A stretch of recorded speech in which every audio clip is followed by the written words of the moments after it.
Last stages of testing లో ఉంది. అది ఇండక్ట్ చేయబోతున్నాం. అదే సబ్మెరైన్ లాంచింగ్ హైపర్సోనిక్ మిసైల్ అది. K6 హైపర్సానిక్ కాదు, సూపర్ సానికే ప్రస్తుతానికి. ఇంకా హైపర్సానిక్ మన బరిలో దిగలేదు. టెస్టింగ్స్ అయిపోయినాయి, అది ఫీల్డ్ ట్రయల్స్ అయిపోయినాయి. ఇంకా నెక్స్ట్ ఇండక్షన్ స్టేజ్ లో ఉంది, ఫైనల్ స్టేజెస్ లో ఉంది. But K6 is almost equal to hypersonic. చాలా పవర్ఫుల్ మిసైల్ అది.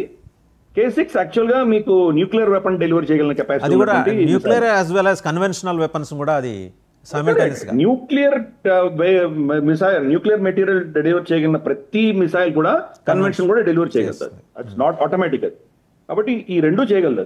ప్లస్ మనం బంకర్ బస్టర్ బాంబులు మనం ఆల్రెడీ చెప్పాం, మన దగ్గర B2 బాంబర్స్ లేవు. B2 బాంబర్స్ ఉంటేనే అంత లోతు కొట్టగలం, కానీ మనం ప్రత్యామ్నాయం తీసుకొస్తాం. ఇప్పుడు ఏంటంటే మీరు సపోజ్ ఒక 15-20 ఫ్లోర్స్ కింద మీరు భూమిలో కట్టుకున్నారు అనుకుందాం కాసేపు, రైట్? మనం 15 ఫ్లోర్స్ లోపలికి వెళ్ళి కొట్టగలిగిన క్షమత మన దగ్గర ఉండకపోవచ్చు. పైన 4-5 ఫ్లోర్లు కొడితే చాలు కదా, దారి మూసుకుపోతుంది. కింద ఎక్కడ వెళ్తారు మీరు? సో అది పరిస్థితి. అందుకని అటువంటిది మనం ప్లాన్ చేస్తున్నాం. భారతదేశం టెక్నాలజీ